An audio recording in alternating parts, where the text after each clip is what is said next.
और नई दिल्ली के पृथ्वी भवन में केंद्रीय जैव प्रौद्योगिकी मंत्री डॉक्टर जितेंद्र सिंह ने उम्मीद नेटवर्क को राष्ट्र को समर्पित किया। उम्मीद नेटवर्क जन्मजात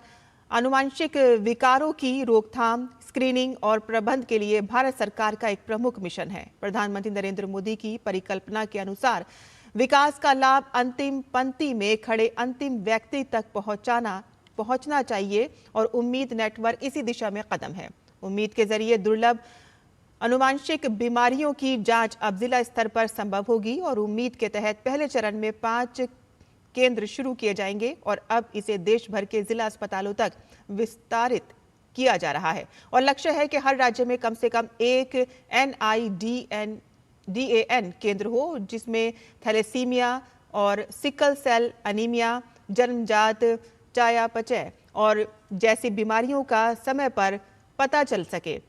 और आंकड़े हैं कि भारत में हर साल 1.7 लाख बच्चे आनुवंशिक विकारों के साथ जन्म लेते हैं, जिनकी संख्या 70 लाख के करीब है। और उम्मीद नेटवर्क को राष्ट्र को समर्पित करते हुए केंद्रीय मंत्री डॉक्टर जितेंद्र सिंह ने कहा है कि उम्मीद नेटवर्क विज्ञान को समाज से जोड़ने का उदाहरण है। ये सिर्फ लैब नहीं बल्कि उम्मीद है और उन हजारों परिवारों के लिए जो आनुवंशिक बीमारियों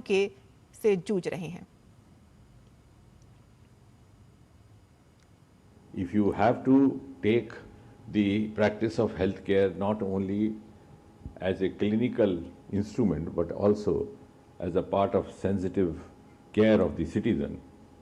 then even if it is only 1 in millions, you are expected to and you are duty bound to provide them the similar kind of attention, and the sufferer is also entitled to similar kind of attention which another citizen with a more common disease is entitled. So from that point of view, from that spirit, I think this is an initiative which should be taken like that. That's why in that message, what they sent to me, I always have the habit of not reading what the secretary always writes for me. So I added that this Umeed has generated an Umeed. और उम्मीद योजना की कामयाबी है कि निदान केंद्र पर कार्य कर रहे डॉक्टरों ने भी अंतिम पायदान पर खड़े मरीजों के लिए इसे आशा की किरण कहा है।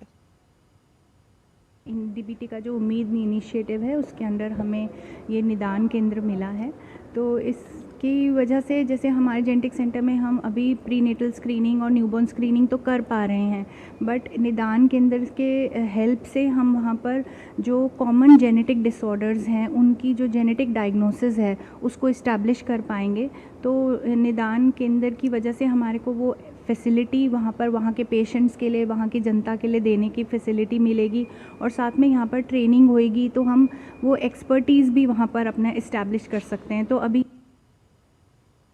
जेनेटिक सेंटर है जो हमारे कश्मीर में SMHS हॉस्पिटल में पहली बार मिला है और इससे हमारे यहाँ पे प्रेग्नेंट लेडीज़